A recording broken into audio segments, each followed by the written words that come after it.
رات کا ایک ایسا وقت جب نہ کوئی انسان تھا، نہ کوئی آواز، نہ کوئی شہر، صرف خاموشی۔ اور پھر کائنات کی اس خاموشی میں ایک اعلان ہوا۔ اللہ تعالیٰ نے فرشتوں سے فرمایا، میں زمین پر اپنا ایک خلیفہ بنانے والا ہوں۔ یہ سن کر فرشتوں کے درمیان ایک لمحے کے لیے سکوت چھا گیا۔ یہ ایک نئی مخلوق تھی، ایک ایسی مخلوق جو زمین پر رہے گی، اختیار رکھے گی، فیصلے کرے گی۔ فرشتوں نے ادب سے عرض کیا، اے ہمارے رب، کیا تو ایسی مخلوق پیدا کرے گا جو زمین میں فساد کرے گی اور خون بہائے گی؟ کیونکہ اس سے پہلے وہ ایسی مخلوق کو دیکھ چکے تھے جو تباہی کا سبب بنی تھی۔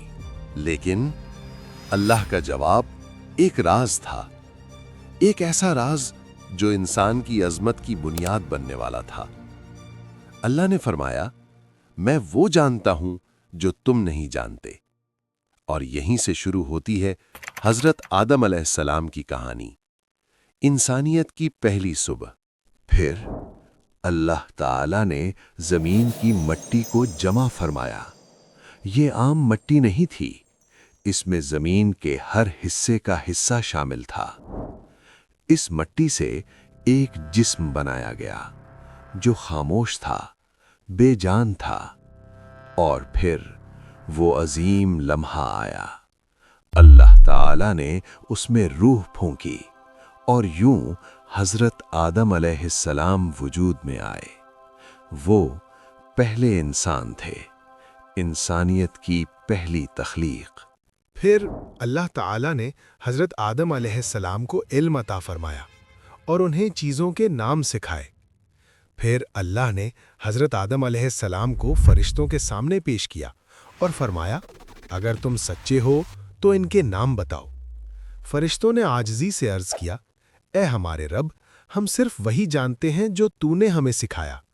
پھر اللہ نے فرمایا، اے آدم، تم بتاؤ۔ اور جب حضرت آدم علیہ السلام نے سب کے نام بتا دیے تو اللہ نے فرمایا، میں وہ سب جانتا ہوں جو تم نہیں جانتے۔ پھر ایک عظیم حکم دیا گیا۔ اللہ تعالیٰ نے فرمایا، حضرت آدم علیہ السلام کو سجدہ کرو۔ یہ سن کر تمام فرشتے فوراً جھک گئے، اطاعت اور عاجزی کے ساتھ۔ لیکن ایک تھا جس نے سر نہ جھکایا، وہ تھا ابلیس، جس کے دل میں تکبر بھر چکا تھا۔ اللہ تعالیٰ نے فرمایا، اے ابلیس، کس چیز نے تمہیں روک دیا؟ اس نے غرور سے جواب دیا، میں اس سے بہتر ہوں، میں آگ سے بنا ہوں اور یہ مٹی سے بنایا گیا ہے۔ یہ تکبر کا پہلا لمحہ تھا۔ پھر حکم آیا، یہاں سے نکل جاؤ، اب تم مردود ہو اور قیامت تک تم پر لعنت رہے گی۔ ابلیس نے کہا، مجھے مہلت دی جائے۔ مہلت مل گئی، لیکن اس نے ایک خطرناک ارادہ ظاہر کیا، میں انسانوں کو بھٹکاؤں گا ہر طرف سے۔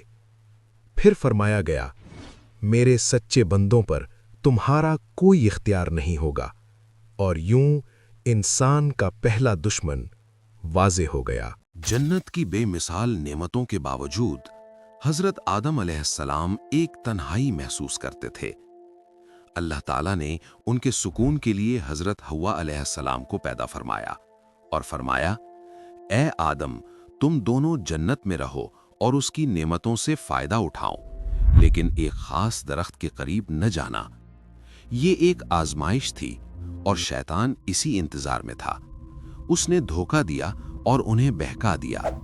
آخرکار انہوں نے اس درخت کا پھل چکھ لیا اور فوراً انہیں اپنی غلطی کا احساس ہوا۔ انہوں نے پتوں سے خود کو ڈھانپنا شروع کیا۔ تب اللہ تعالیٰ نے فرمایا، کیا میں نے تمہیں اس درخت سے منع نہیں کیا تھا؟ جب حقیقت واضح ہوئی، حضرت آدم اور حضرت حوا علیہ السلام نے عاجزی کے ساتھ اپنے رب کے حضور رجوع کیا۔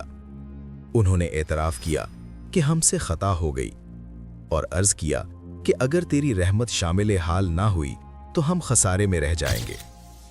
اللہ تعالیٰ نے ان کی توبہ کو سنا، مگر زمین کی زندگی کا مرحلہ شروع ہو چکا تھا۔